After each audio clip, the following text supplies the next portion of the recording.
I'm not wearing a hat today because I finally got my hair cut, and this hairline, this beard, everything is so darn sharp. So I'm gonna let this rock out. My hat is right here, definitely available to be worn. Do you guys ever know that I have my names embroidered on the sides?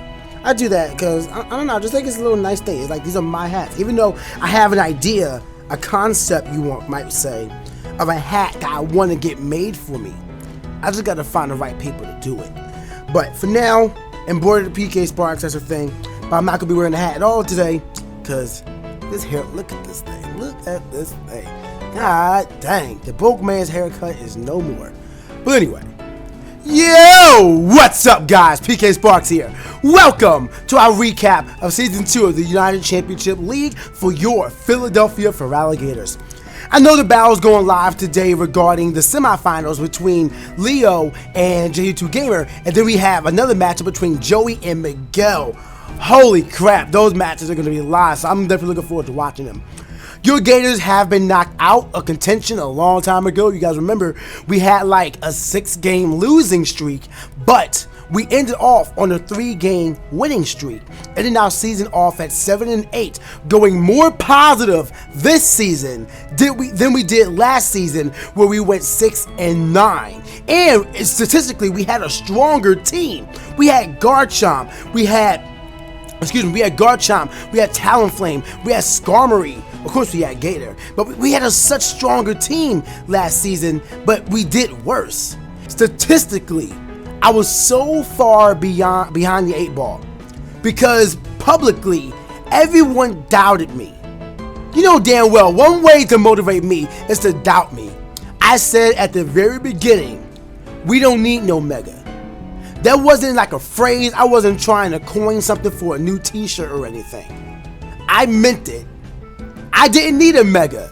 There were plenty of times where I have built a team where I didn't have a Mega Pokemon. That said, beginning of the season was really rough. I'm not going to sit here and just say that it wasn't. It was a slobber knocker. We got knocked around. But you know what? The big thing regarding that was not only was I using Pokemon that I wasn't used to, but I was also getting used to a team that was comprehensively weaker than everybody else we would face, forcing me to have to play more tactically than just brute force. I can't just send down a mind and know that it's going to do good like Cresselia or Charizard X because my mons statistically aren't that strong. I mean, we had some great mons this season. A Matarasu came out the woodwork, so much so that I'm really considering bringing it back for Season 3 of the UCL. Like, I don't care about all these little Pokemon. I think I want a Matarasu. I don't know. We came in, we had a great knockoff check with Scrafty. How many times did we fear the knockoff that I just went immediately out into Scrafty? The one time we misplaced Scrafty this season, well, it cost me a battle versus Joey. Well, actually, no, I don't think that was what cost me. I think the Breloom thing versus Joey really threw me off. But you know, we'll get into all the battle recaps in due time. But what was I saying? Yeah, I do think that we had a great team. I mean, our OU picks definitely could have been better. I'm not a fan of Breloom at all. Everyone's like, oh, he has 200 attack power with his level 50 at Adamant. I'm like, yeah, I know that, but everything else is so lackluster. Like, his defense is his second best stat, but everything else is low. And in the league format, having base 70 speed and trying to be offensive, nah. Even with technician boosted choice band and Mach Punch, you weren't one-shotting anything, but everything was one-shotting Breloom because it can't take a hit. Its defenses are low, its HP is low. Breloom is not a Pokemon I was really favoring.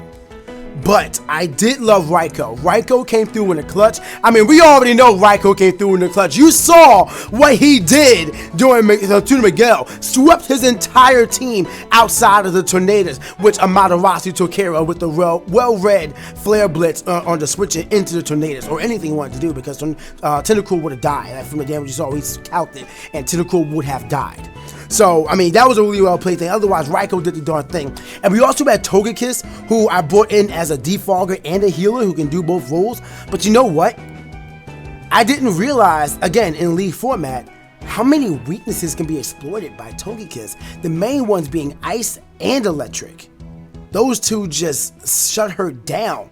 Like, yeah, her defenses are nice, but you can't really do much really with her. So I don't know if that's the Pokemon I'll be drafting in the future.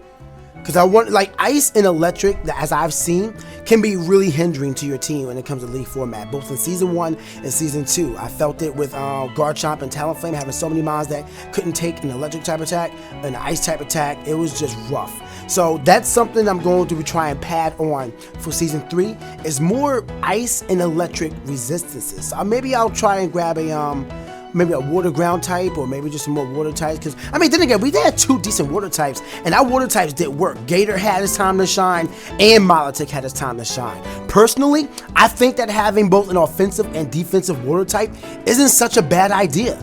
Because they both had 2 different roles on the team, but because of their typing, they could both do them well.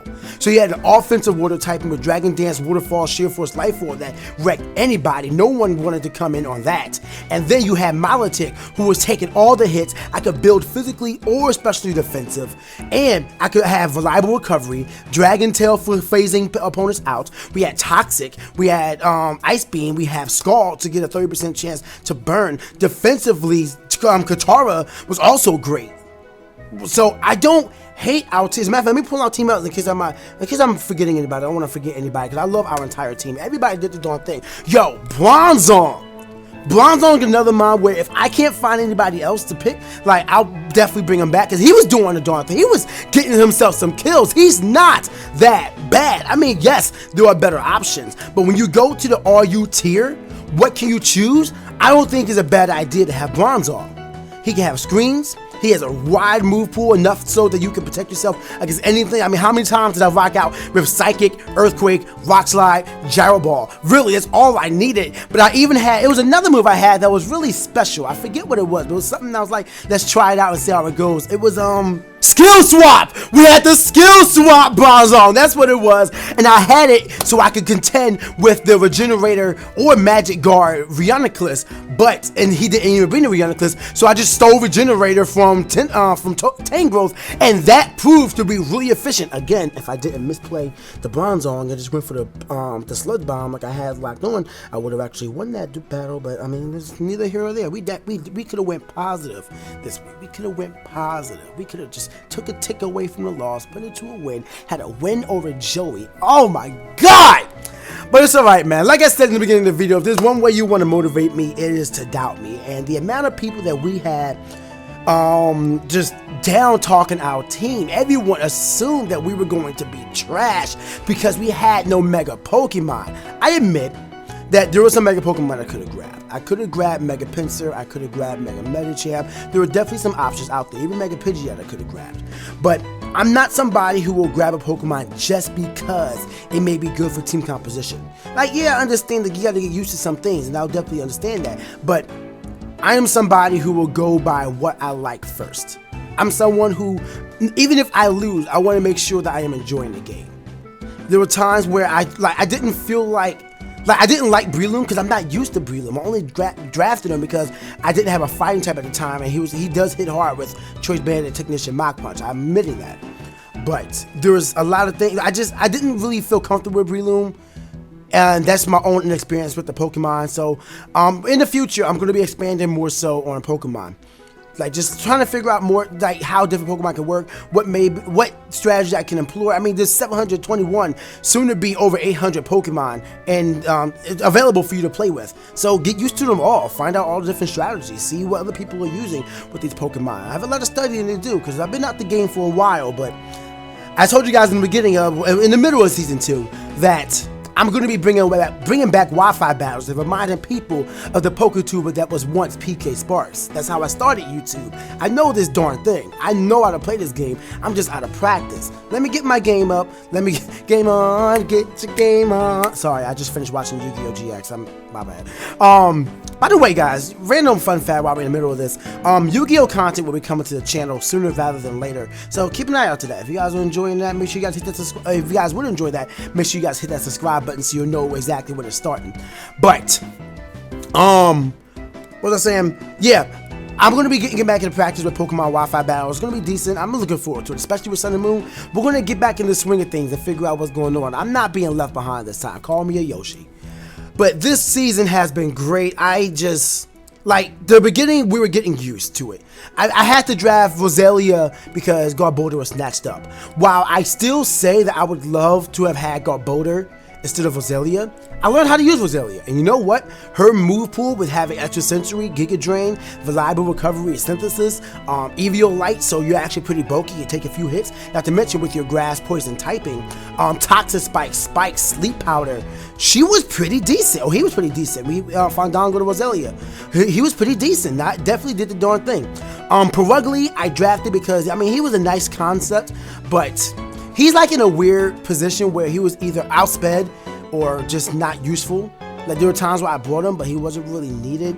I mean, Fake Out. I mean, he doesn't even hit hard. That's another issue. That Perugly doesn't really hit hard. So I had to rock Choice Band with anything, and yeah, then you'd hit hard. But then it wasn't as efficient as like a Flare Blitz from Arcanine was. So Perugly's not a Pokemon I would recommend for League format just because he was too complicated to use. He's really niche. You know, he does one thing and he does it well. And I think in League format, having multiple Pokemon that can do multiple things is great. That's why Arcanine is such a great utility for us, because we were able to run him offensively and defensively. There were so many times that people didn't expect Bulldoze Arcanine. I ran it because I'm like, hey, it hits. It hits hard. It's at least a 2-hit KO. That's enough for me to run it on a Pokemon that's meant to be either making sure I can check to my Arcanine, or I can hit somebody hard, such as the Tentacruel, and I mean, a lot of times we put out the Arcanine. It was so sweet, man. It was so sweet.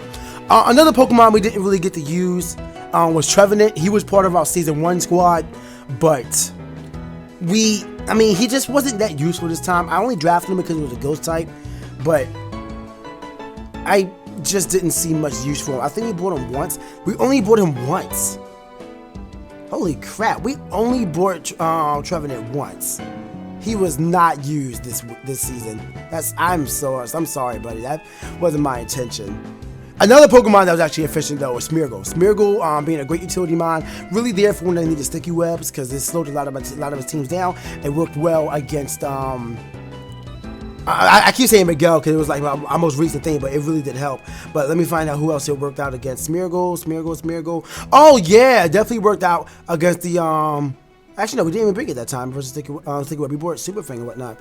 When else did we bring Sticky Webs? I know that's what we really used them for. And when I didn't want to bring Roselia because I didn't feel like Roselia worked, I brought Smeargle anyway. Pretty sacrificial. Being a status Mons, having 75 base speeds, he did a pretty good job at the Mons he was made to deal with. Got my hazards up as I needed, and really they're just a sacrifice. So I'm not mad at Smeargle. Smeargle was nice. Not definitely for an NU pick. I don't mind having him. I think my most regretful pick from this season, thinking about it, I feel like I want to say Breloom because I could have drafted Ferrothorn, so that way Christian of the Manchester Magnezones wouldn't have had that. So I definitely should have drafted him instead. Would have gave me a Steel type as well, so I probably wouldn't even drafted Bronzong in that case. But I mean, I think that going by statistics, the mon that I used the least and the one I regret the most was Trevenant. Trevenant is probably it, just because he just didn't do much. So I'm sorry, buddy. You were great in Season 1, but we had 3 grass types on the team, and it was just a liability to bring you more often than not. So I apologize for not bringing you, buddy. But you are always Twix to me. I love you. I think you're a great mon. You just weren't that efficient. But yeah, I think that's pretty much it. Like our whole recap, we learned a lot. I think the one thing that I'm glad that I did, and one thing I'm glad that I stuck by my team about, is the fact that, like I said, everybody doubted us from the beginning. Everyone was saying you're going to lose because you don't have a Mega Pokemon. While I didn't make it to the playoffs, I think that I still showed, especially in the later weeks, that even without a Mega Pokemon on your squad, you can still do work. Again, statistically, our team was the weakest team in the league. We had the lowest special speed, the lowest special attack, all of that. I think we didn't have the lowest defense, but still, statistically we had the lowest, base stat total. God, tongue twisters. But yeah, base stat total wise, we had the lowest team in the entire league, and yet we still came out with 7 and 8. beating our old record with a statistically stronger team from our season 1 record. That right there, I want to chalk up to not giving up, to figuring out how our team works, the team composition that we had, and the best of our abilities. Not to mention the right plays when we're in the heat of battle.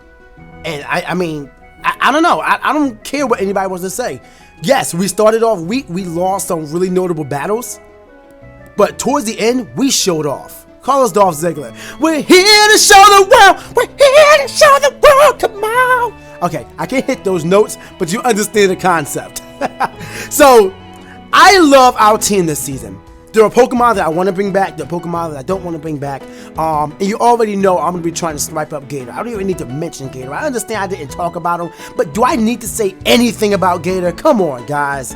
Like, he's Gator. He came in here, although I didn't find an opportunity to really run the especially offensive Gator. I was trying to find an opportunity, but it didn't come up. But I was looking for it. Believe me, I was looking for it. But offensive one was just great. Troy Scarf did the darn thing against, I think it was last week. Who had the? Yeah, it was versus Nips with the crunch on that. We were able to outspeed the Alakazam after sticky webs. So I think that we ended off really strong. We showed off. We had some great battles. And it was just a matter of getting used to our team. I'm going to make sure that I stay in practice so that way your Gators can be ready to go at week 1 of the United Championship League, the UCL Season 3. If you guys enjoyed this video, you guys are hype, you guys are proud of what the Gators did this season, make sure you guys hit the like button for me. It is your friend, so show it a little TLC. Make sure you guys check out Pokemon Wide Nuzlocke that's going on the channel. I don't want Pokemon to end. I'm in the Pokemon frenzy. Pokemon Sun and Moon is beginning. So if you guys missed my gameplay of the demo, you want to see, my hype at the beginning when I loaded up, I was squealing, I was giggling, I was bubbling. Literally, it is worth your watch. Link to that is in the description below as well. We have Mario Kart Mondays, Super Mario Star Rose, Super Mario 64 Chaos Edition, and Mario Maker as well. If you can't find something to do on the channel, I just don't know what to do. Like, we have such an eclectic array of content for you to enjoy. So please, give it all a chance and see what you like. But I'm going to end off the video here. One more time, thank you all so much for watching. Stay hot, guys, and I'll see y'all next time. Fight, Gators, fight, on the road to victory. Fight, fight, fight, fight, Gators, fight. Get an easy 6-0 sweep. Knock 'em out, crunch 'em all, show 'em how we Gators ball, go on and fight. Gators, fight, on the road to victory. VGATRS, Gators!